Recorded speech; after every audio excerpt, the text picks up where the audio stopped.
টাঙ্গাইলের মির্জাপুরে ১৪ বছর বয়সী এক মাদ্রাসা ছাত্রীর শারীরিক পরিবর্তনের মাধ্যমে ছেলেতে রূপান্তরিত হওয়ার ঘটনায় ব্যাপক চাঞ্চল্য সৃষ্টি হয়েছে।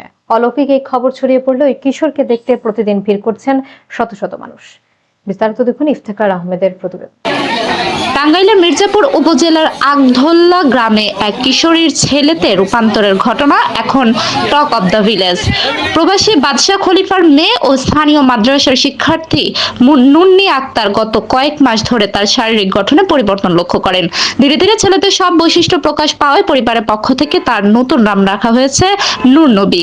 বর্তমানে সে পায়জামা, পাঞ্জাবি ও টুপি পরে মসজিদে নামাজ পড়তে যাচ্ছে এবং ছেলেদের মতো স্বাভাবিক জীবনযাপন করছে।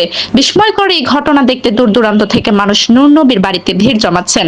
যদিও স্থানীয়রা বিষয়টিকে অলৌকিক হিসেবে দেখছেন, তবে চিকিৎসকরা বলছেন এটি সম্পূর্ণ বিজ্ঞানসম্মত। উপজেলা স্বাস্থ্য কর্মকর্তা ডাক্তার ফরিদুল ইসলাম জানান, হরমোনজনিত বা ক্রোমোজোমগত পরিবর্তনের কারণে বয়সন্ধিকালে এমন রূপান্তর ঘটতে পারে। চিকিৎসা বিজ্ঞানের ভাষায় এটি একটি স্বাভাবিক জৈবিক প্রক্রিয়া। বর্তমানে ওই কিশোরের পরিবার তার এই নতুন পরিচয়কে স্বাভাবিকভাবে গ্রহণ করেছে। স্থানীয় প্রশাসন ও স্বাস্থ্য বিভাগ বিষয়টি পর্যবেক্ষণ করছে। এর বয়স আপনার 11-12 এরকম হবে। ছোটবেলা থেকে আমরা চিনি, 13 বছর। এর আগে বিয়ের কথা অনেক আসছে, বিয়েতে হয় নাই, পড়াশোনা করতেছে দেখে। হঠাৎ করে 1 মাস যাবৎ শুনতেছি একটু একটু ওরা যে মেয়ে নাকি ছেলে হয়ে রূপান্তরিত হয়েছে।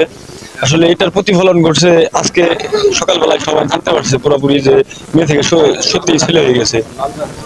ওর নাম আপনার এখন রাখছে নূর নবী, আর এর আগে ছিল আপনার নুনমি ছিল এর আগে। আমার চাচাকে শুনছি যে তোমার বাস্তি ছেলেছে, পরে আমি 5 বছর কাজ করে দিয়ে সত্য।